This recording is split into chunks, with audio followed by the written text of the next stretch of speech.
हिंदू क्यों नहीं जा सकते मक्का मदीना में? दोस्तों, खबर आए दिन हमें सुनने को मिलती है कि मक्का मदीना जैसे पवित्र जगह पर भगवान शंकर को कैद करके रखा गया है। अब इस खबर को सुनकर लोगों के मन में सवाल उठता है, क्या वाकई में ऐसा है? और अगर ऐसा नहीं है तो फिर क्यों यहाँ पर मुसलमानों की लंबी चौड़ी भीड़ देखने को मिलती है? लेकिन क्या किसी हिंदू को मक्का मदीना के अंदर झांकने तक की इजाजत नहीं है? क्यों कोई हिंदू मक्का मदीना में प्रवेश नहीं कर सकता? दोस्तों, ये कुछ सवाल हैं जिन्होंने कभी न कभी आपके दिमाग के साथ भी खेला होगा, पर चिंता मत करो, आज हम आपको इन सभी सवालों के जवाब तो देंगे ही। उसके साथ साथ ये भी बताएंगे मक्का मदीना और भगवान शंकर के बीच का आखिर कनेक्शन क्या है और क्यों ये बात बार बार आती है। दोस्तों, सच सच बताना, अगर आप सोशल मीडिया चलाते हैं तो आपने भी इस खबर के बारे में सुना होगा कि मुसलमान जिस काबा को अपनी सबसे पवित्र जगह मानते हैं उसके अंदर शिवलिंग मौजूद है, और मुसलमान जिस जगह पर शैतान को पत्थर मारते हैं वो जगह कुछ और नहीं बल्कि भगवान शिव है, जिन्हें सऊदी के लोगों ने कैद करके रखा है, वो भी कई सालों से। और उन्हें लगता है कि अगर कोई भी हिंदू वहां जाकर उन पर पानी डालेगा तो वो आजाद हो जाएंगे, और इसीलिए किसी भी हिंदू को मक्का मदीना के अंदर नहीं जाने दिया जाता। दोस्तों, दिमाग को हिला देने वाली बात है ये, लेकिन इस बात में कितनी सच्चाई है ये तो आपको हमारी वीडियो में पता चलेगा ही। उससे पहले हमारा ये जानना जरूरी है कि इस मक्का मदीना में भगवान शिव को कैद करके रखने की बात की जाती है तो आखिर वो क्यों है और क्यों हर मुस्लिम उसे जन्नत की तरफ पूजता है। दोस्तों, मक्का मदीना सऊदी में मौजूद है और एक पूरी तरह से इस्लामिक देश है, जहां पहली बात तो किसी हिंदू को जल्दी से एंट्री नहीं मिलती, और अगर कोई हिंदू वहां चला भी जाए तो उसे सऊदी अरेबिया में दफनाने तक की जगह नहीं दी जाती। यहाँ पर पेट्रोलियम बहुत ही ज्यादा मात्रा में पाया जाता है, इसलिए ये दुनिया भर के विकसित देशों में से एक है। सऊदी अरब की राजधानी रियाद है और यहाँ की करेंसी रियाल है, लेकिन यहाँ की राजधानी से भी ज्यादा प्रसिद्ध यहाँ के दो शहर हैं, एक है मक्का और दूसरा है मदीना। ये दोनों शहर केवल सऊदी अरब में रहने वाले मुस्लिमों के लिए नहीं बल्कि दुनिया भर में रहने वाले मुसलमानों के लिए बहुत ज्यादा अहम है। इसकी सबसे बड़ी वजह है यहाँ पर हर साल लाखों की संख्या में मुस्लिम आते हैं। ये मुसलमानों के लिए तीर्थ स्थल की तरह है। जिस तरह हिंदुओं में ये मान्यताएं हैं कि 4 धाम की यात्रा कर लो तो इंसान के सारे पाप, सारे दुख दर्द मिट जाते हैं, ठीक उसी तरह इस्लाम धर्म में ऐसा माना जाता है कि मक्का मदीना जैसी पाक जगह के दर्शन करने के बाद इंसान खुदा के नेक बंदों में शामिल हो जाता है। यही वजह ये चाहता है कि वो जिंदगी में कुछ करे या ना करे, लेकिन मरने से पहले एक बार हज की यात्रा जरूर करे। अब ये जगह कितनी खास है इसका अंदाजा इस बात से लगाया जा सकता है कि मुसलमान चाहे दुनिया के किसी भी कोने में क्यों ना नमाज पढ़े, हमेशा काबा की ओर मुंह करके पढ़ते हैं। जैसे कि भारत में रहने वाले मुस्लिम पश्चिम की ओर मुंह करके नमाज पढ़ते हैं, क्योंकि हमारे देश में मक्का पश्चिम दिशा में है, और यही वजह है कि मुस्लिम ये भी मानते हैं कि पश्चिम की ओर मुंह करके झूठ बोलना गुनाह है। दोस्तों, जब लोग हज की यात्रा करके आते हैं तो वो काबा के चारों ओर चक्कर लगाते हैं, इसे तवाफ कहते हैं, और ये हज का सबसे खास हिस्सा होता है। साथ ही वो मदीना की जियारत करने जाते हैं। मदीना वो जगह है जहाँ पर पैगंबर मोहम्मद की कब्र बनी हुई है। दोस्तों, मक्का मदीना के बारे में आप लोगों ने काफी कुछ जान लिया, लेकिन सोशल मीडिया पर वायरल हो रही इन खबरों का सच जानना भी आपके लिए बड़ा जरूरी है, वरना कई सालों से लोग इस चीज पर विश्वास कर रहे हैं। पर दोस्तों, घबराने की बिल्कुल भी आवश्यकता नहीं है, क्योंकि इंटरनेट पर वायरल हो रही ये खबर पूरी तरह से गलत है। वैसे भी अगर आप सच्चे हिंदू हैं और ये बात मानते हैं कि शिवजी की तीसरी आंख जब खुलती है तो प्रलय आ जाता है, तो भला आप इस बात पर किस तरह यकीन कर सकते हैं कि कोई शिवजी को कैद करके भी रखेगा? वैसे अगर आप किसी और धर्म के भी क्यों ना हो, लेकिन एक ईश्वर के घर पर दूसरे ईश्वर को कैद करने वाली बात सरासर गलत लगती है। मुसलमान धर्म के लोग भले इस तरह की चीजों को करने की सोचें, लेकिन खुद अल्लाह उन्हें इस चीज करने की मंजूरी नहीं देता, क्योंकि ईश्वर को हम इंसानों ने बांटा है, भगवान के लिए तो सब बराबर है।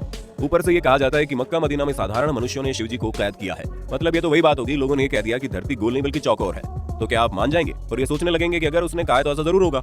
आप खुद ही दिमाग लगाइए, पूरी दुनिया का विनाश करने वाले भगवान शंकर को कोई कैसे किसी चीज में कैद करके रख सकता है? वो अगर चाहे तो चुटकियों में ब्रह्मांड को हिला दे। ऐसे में भला भगवान शिव को कैद करके रखे जाने वाली बात किसी छोटे बच्चे की बचकानी हरकत से कम नहीं है। अब कई लोग इस बात को तो नहीं मानते कि वहाँ पर शिव जी को कैद करके रखा गया, लेकिन ये जरूर मानते हैं कि मक्का मदीना में शिवलिंग है, तो हम इस पर भी पुष्टि करते हैं ऐसा कुछ भी नहीं है। असल में मुसलमान जब हज यात्रा के लिए जाते हैं तो मक्का के पास स्थित एक इमारत में शैतान को पत्थर मारने की रस्म के साथ ही हज की यात्रा पूरी मानी जाती है।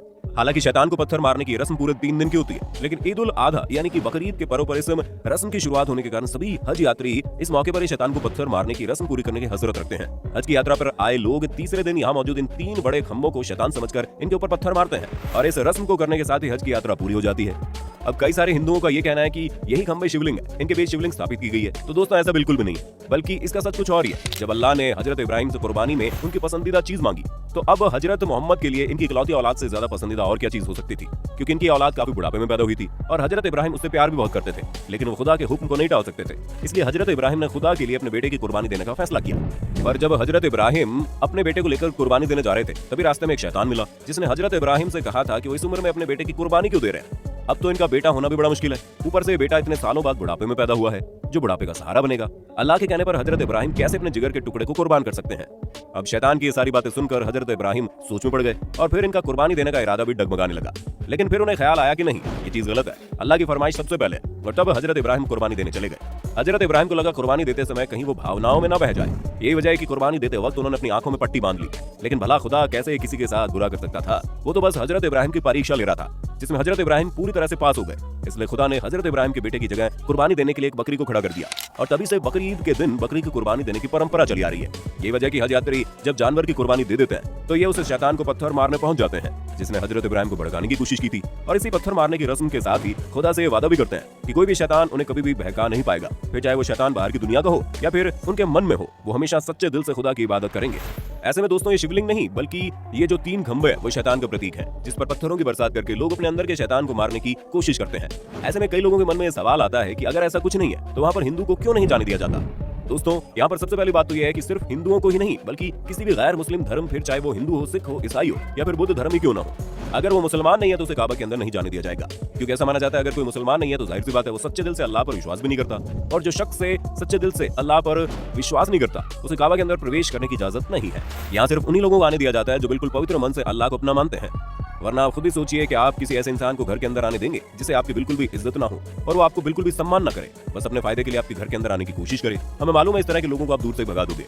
आप ये चाहेंगे कि जो कोई भी आपके घर में आए वो कम से कम आपको सम्मान तो करे। और ठीक ऐसा ही यहाँ के लोग भी चाहते हैं कि जो कोई भी काबा में प्रवेश करे वो अल्लाह को सच्चे दिल से माने। उसके लिए सबसे पहले अल्लाह होना चाहिए, बाकी सारी चीजें बाद में। तो दोस्तों, आपको मक्का मदीना से जुड़ी हर एक बात अच्छे से पता चल गई होगी। अब आपका इसके बारे में क्या कहना है? कमेंट करके बताइए, और इसी तरह की इंटरेस्टिंग वीडियोस को देखते रहने के लिए चैनल को